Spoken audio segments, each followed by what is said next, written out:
Hello everyone. Today I want to share something very precious, very important for me. I want to introduce you with a very famous art, Madhubani painting. Here I have Madhubani painting with me. Basically, Madhubani painting comes from Bihar, and the colors you see here are natural colors. We extract these colors from fruits, flowers, and vegetables. At the same time, if I show you the paper, you see the paper is also handmade with the help of grass, like it's 75% grass, cotton, and plant gum. With that, we make this paper and then we shade it with cow dung, turmeric, and several natural herbs, which works as a preservative. And because of that, like I can roll these paintings, there will be no wrinkles at all, where the colors are forever, they never fade. Same time, the insects, the pests, what usually happens is if you keep your painting in moisture or if you keep it in somewhere which is a dark place, sometimes insects starts to eat them. But in this painting, it will never be the case. And again, because of 100% natural preservatives like cow dung. At the same time, if I talk about Madhubani painting, the origin of this art, we in legends we say that it was in the time of when Rama and Sita were getting married, that Sita was actually princess of Bihar, and it was her father who at the time of her daughter's marriage told the priest to do something. So as because she was his only daughter, he wanted to he wanted to keep her memories preserved, because it was not easy back then to travel a lot, as Sita had to go with Rama to Ayodhya. So basically, that was the origin. We say that in her marriage, where one side all the rituals were being done, the other side, the same sceneries of marriage, they were being drawn on the walls. And this is a story which is like approx 4,000 years old.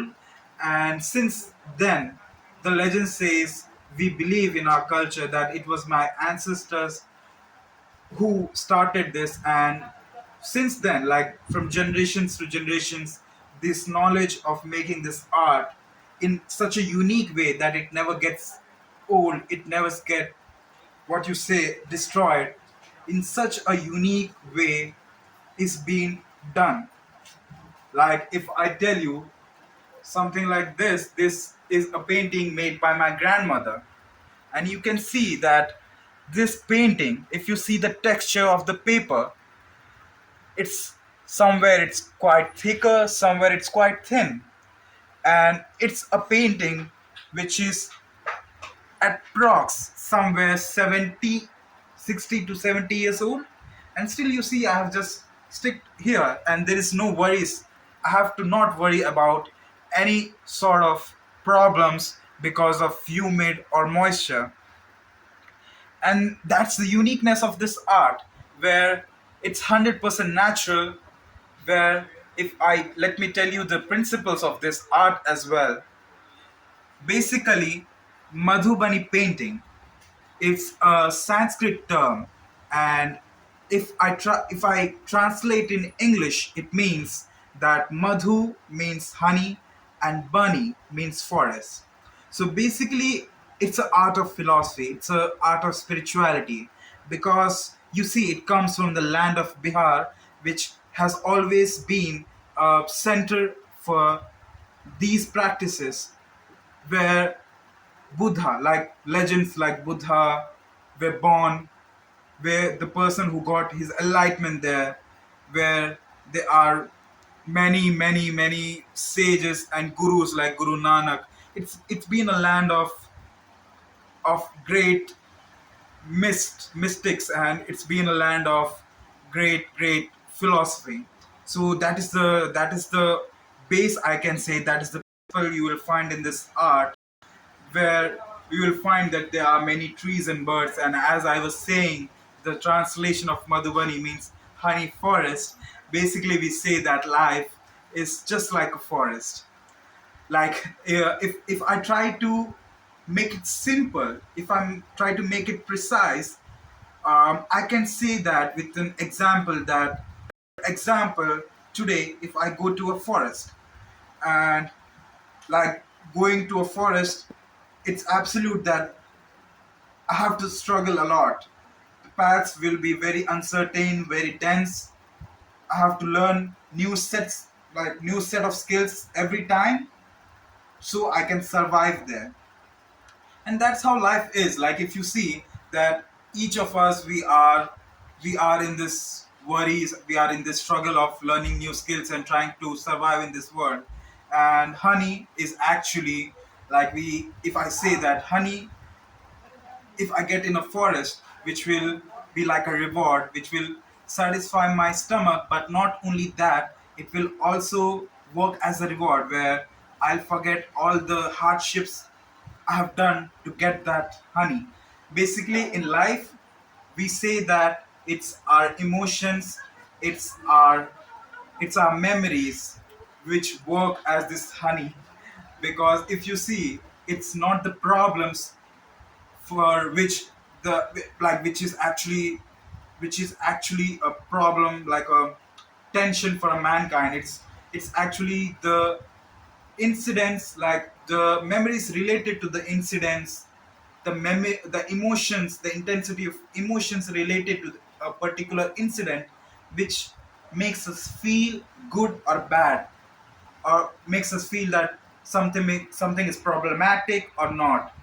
So basically, if you are able to manage those intensity of emotions, if you are able to manage, if you're able to understand what is going inside your subconsciously, and if you are able to connect it with your conscious self, that will ultimately become a honey, and that will motivate you or help you and make you a better man person, and that will bring a sweetness in your life just like a honey.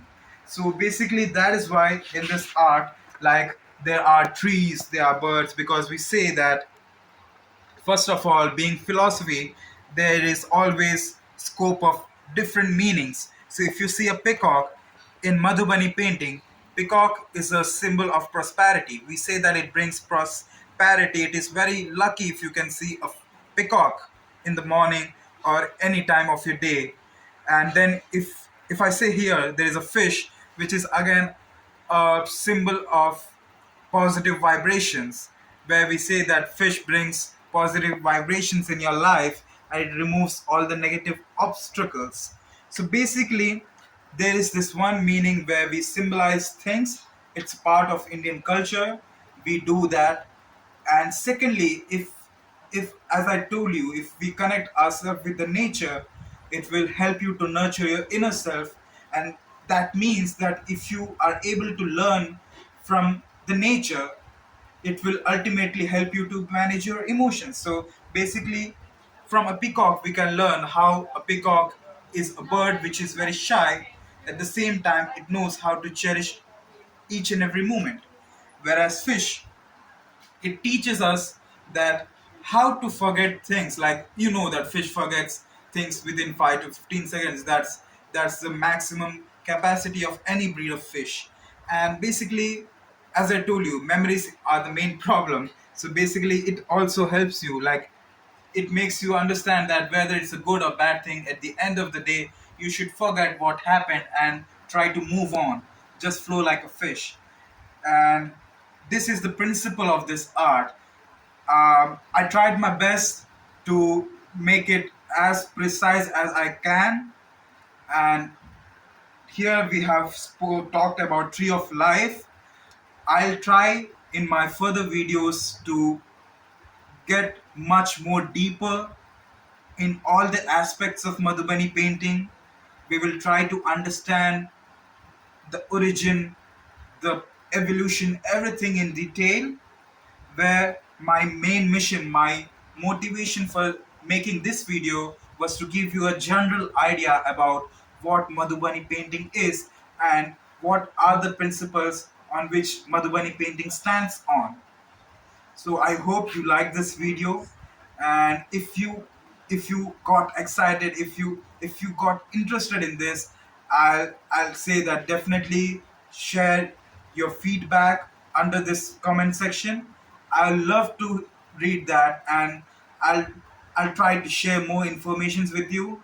Whereas you can join our community where we are trying to explore the uniqueness of this art.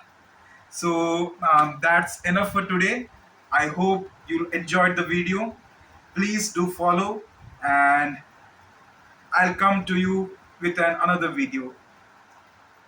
Thank you.